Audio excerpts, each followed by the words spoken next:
What's up guys, welcome to Daily Dose of Reddit. This is your host, Zach, and today's subreddit is r/EntitledPeople. Alright, this story's called Entitled Lady on the Train Won't Let Me Hold On to the Pole and Hisses at People Who Try to. Gets arrested by police for violating the law. So I literally just got off the train and I'm walking home. This happened when I was coming back from training and it was rush hour, and I am on mobile. Here is the story. I, like the other 50 plus people, am waiting to board the train so we can get home. The train doors open and I get on with the crowd. As I only had one stop, I already decided to stand. I get on, I try to stand near the door but out of the way so people could get on and off. There's this pole which is there when you enter the train. It's the frickin' rush hour and this lady is leaning against the whole frickin' pole. She literally looks like some rich person, long necklace and frickin' gloves. So I get on and she starts to frickin' hiss at all the people passing by her. I get on with the stragglers at the back and am standing near the door. She frickin' takes off her mask and hisses at me. I instantly backed up when she pulled off her mask. Once she put it back on, I stepped back next to the pole because there were already people around me. She hisses at me again when I try to grab the pole because I don't want to fall over. Finally, she says something. "Hi,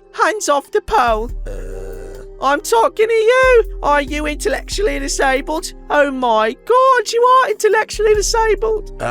This is a public pole, and I will hold on to it because I don't want to fall. She took off her mask again and frickin' bites my hand. I pulled my hand from under her teeth because she was putting pressure on it and it started to hurt. What the hell, lady? You deserved it for touching my pole. Whatever.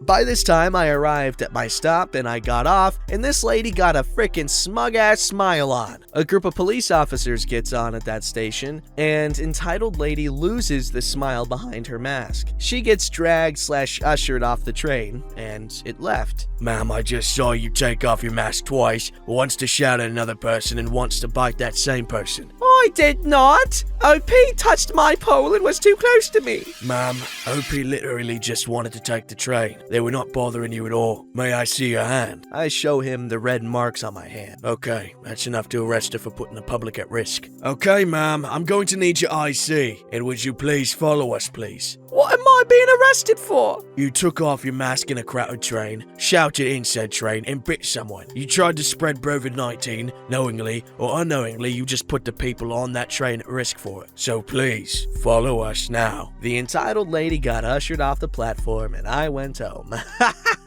God, that lady's crazy. Who thinks that's okay, to just bite people? Also, get that cleaned up because, like, 99.9% of the time people get bit by another person, it's gonna cause infection. Unless it, like, doesn't break skin, but, you know, be careful.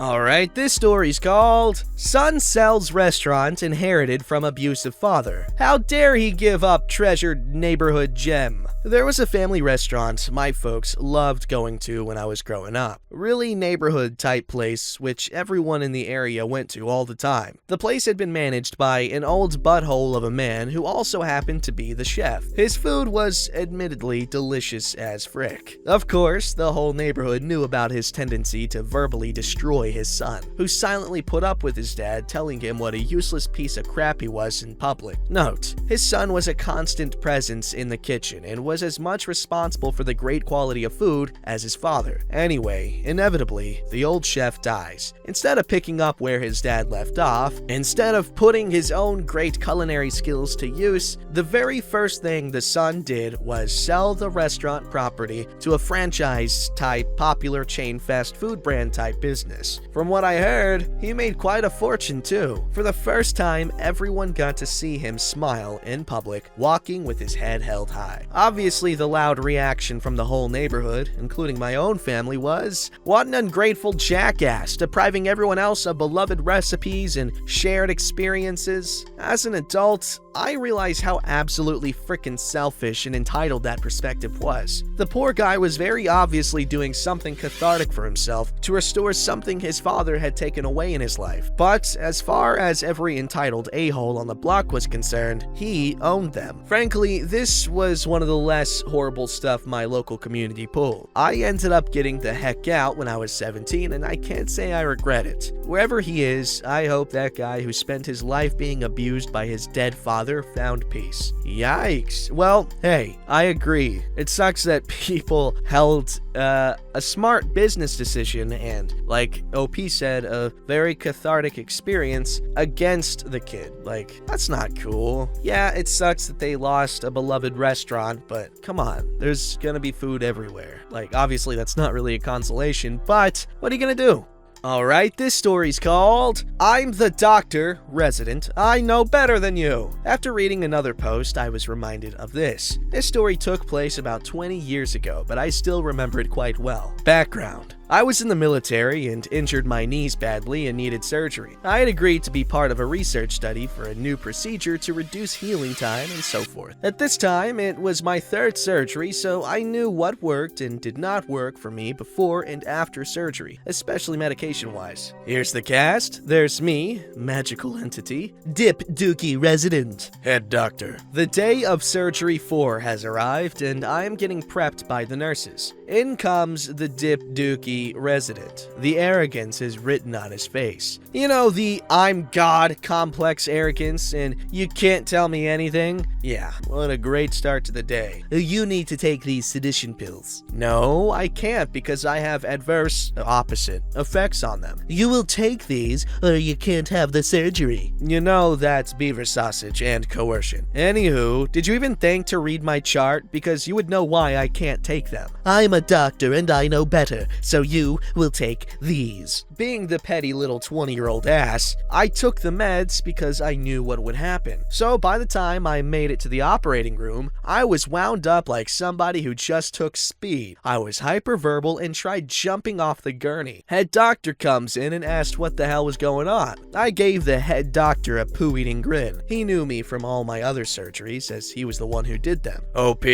what's going on? I randomly really fast tried to explain that Dip Dookie's surgeon would not listen to me and told me I had to take the meds or I could not have surgery, even though I told him that I should not take the meds. Head doctor, looking pissed, turned to Dip Dookie. Did you say this? Well, I am a doctor and I know best. No, you are not. You are a resident and apparently failed to even read your patient's chart, which is not acceptable. But first rule, listen to what your patient says. If they say they can't take something, even if most can, you listen. At this point, resident is shrinking in size and his ego is deflating fast. If you would have actually read the chart, we would have this, points at me with the crap-eating grin, issue at our hands now. This patient can never receive sedatives because she has this reaction. So the surgery is over and you will read her chart and will apologize to her. OP, you knew better, and that grin tells me you were being spiteful. Please don't do that again. Okay. So after the surgery and once I was completely awake, Dip Dookie came in to apologize, and it took all Dip Dookie had to admit he was wrong. It felt so good. Yes, I know I shouldn't have done it, but I was 20 and not the most reasonable at the time. No, you were listening to your doctor. A really stupid doctor, but a doctor nonetheless.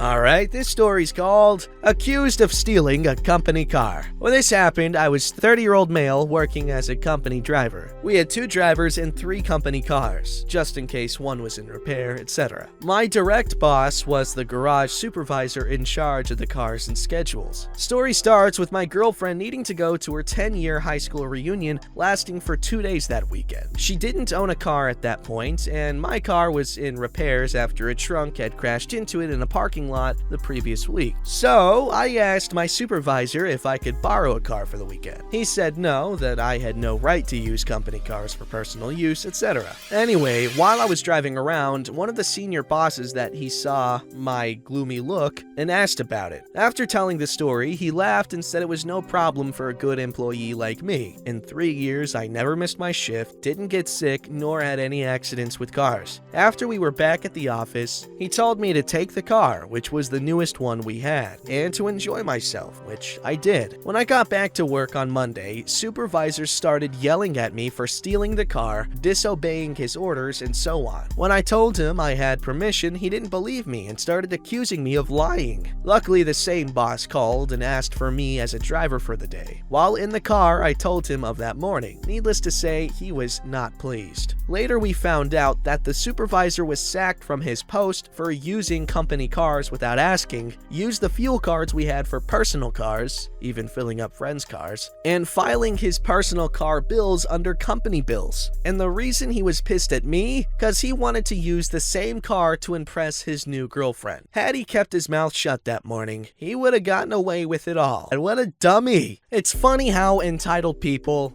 will get mad at someone for doing a very similar thing as they do. And they'll get mad at them. And well, like we saw here, they get caught for it. So, if you're gonna do something shady, just shut up. Basically, that's the moral of the story.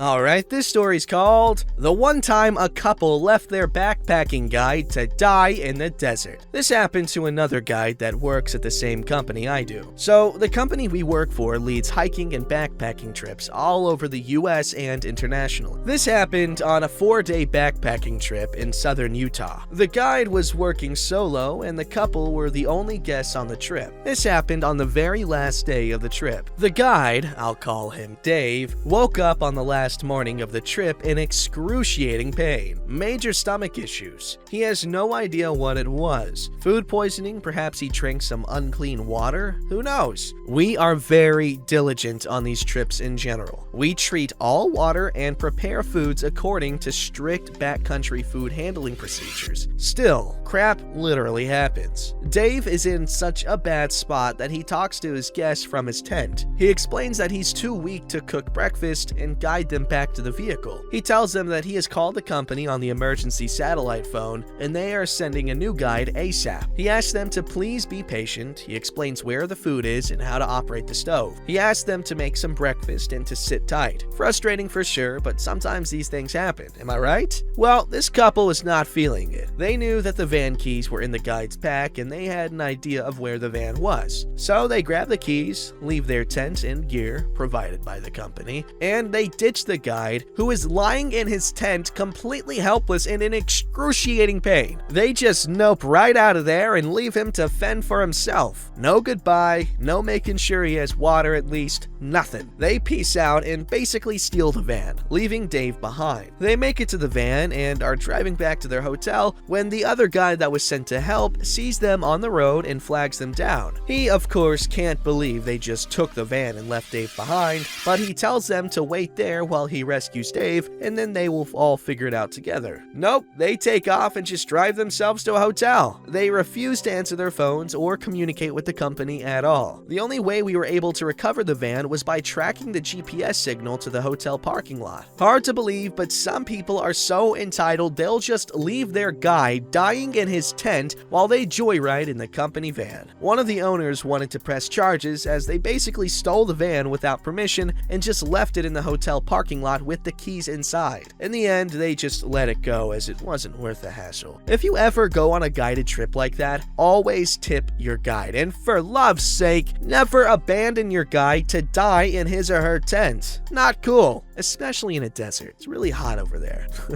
But no, that's horrible. Like, especially in the desert, man. Ugh.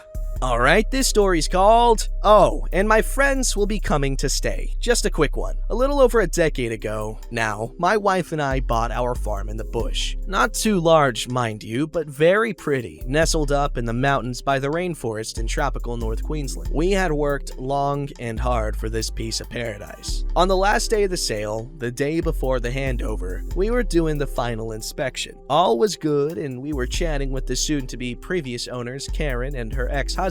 I'm guessing the divorce was the reason they were selling. Oh, and by the way, our friends will be coming up in 4 weeks to go camping. Okay. I hope they have a good time. Thinking she was referring to one of the many camping sites in our area. Yeah, so if you could make sure the gate is open and the paddock grass kept short, that would be great. Wait, what? Yeah, they come up every year and really enjoy it here. Okay, Karen, they may have come here while you owned this place, but that will have to stop now. I'll have cattle in that paddock by then. You'll need to call them and tell them to find somewhere else. But I told them they could stay. Yeah, but I didn't, so it's not happening. Karen got huffy and tried to get her ex-husband to reason with me. He told her to pull her head in. Talking to him later, this was all news to him also, and he couldn't stand the people coming. Told me to send them packing if they did show up. Fortunately, this was the last of it, and I did not have to deal with her visitors. Ew, that's gross. How are you gonna sell someone property and tell them how to use it? Unless, like, that's part of the agreement. No, not okay. Plus, this is in Australia, so they're already gonna be having to deal with, like, 80-foot tall spiders and just, general hell and chaos. Don't forget to like, subscribe, and hit that bell to never miss an episode.